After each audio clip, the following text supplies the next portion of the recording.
தாவேகா பிரமுகர்களுடன் வெற்றி பெற்றிருக்கும் விஜய் மந்திர ஆலோசனையில் ஈடுபட்டுள்ளார். தமிழக வெற்றிக் கழக தலைவர் ஆட்சியமைக்க ஆளுநருக்கு கடிதம் எழுதியுள்ளதாக தகவல்கள் வெளியாகியுள்ள நிலையில் சட்டப்பேரவை தேர்தலில் வெற்றி பெற்ற தாவேக எம்எல்ஏக்களுடன் அக்கட்சியின் தலைவர் விஜய் ஆலோசனை நடத்தி வருவதாக தகவல் வெளியாகியுள்ளது. 2026 தமிழக சட்டப்பேரவை தேர்தலில் 4 முனை போட்டி நிலவியது. திமுக தலைமையிலான ஒரு அணி, அதிமுக தலைமையிலான மற்றொரு அணி களம் கண்டது. விஜயின் தமிழக வெற்றிக் கழகம் 233 தொகுதிகளிலும் போட்டியிட்டது.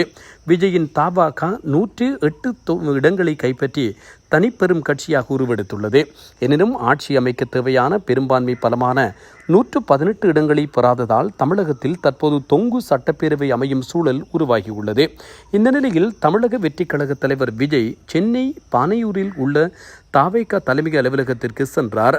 சட்டப்பேரவை தேர்தலில் வென்ற தாவேகா எம்எல்ஏக்களை விஜய் சந்திக்கிறார். மேலும் கூட்டத்தில் கட்சியின் சட்டமன்ற குழு தலைவராக தேர்வு செய்யப்பட இருக்கிறார் என தகவல் வெளியானது. ஆட்சி அமைக்க ஆளுநருக்கு கடிதம் எழுதியுள்ளதாக கூறப்படும் நிலையில் அந்த நடவடிக்கை குறித்து விஜய் ஆலோசனையில் ஈடுபட்டுள்ளார்.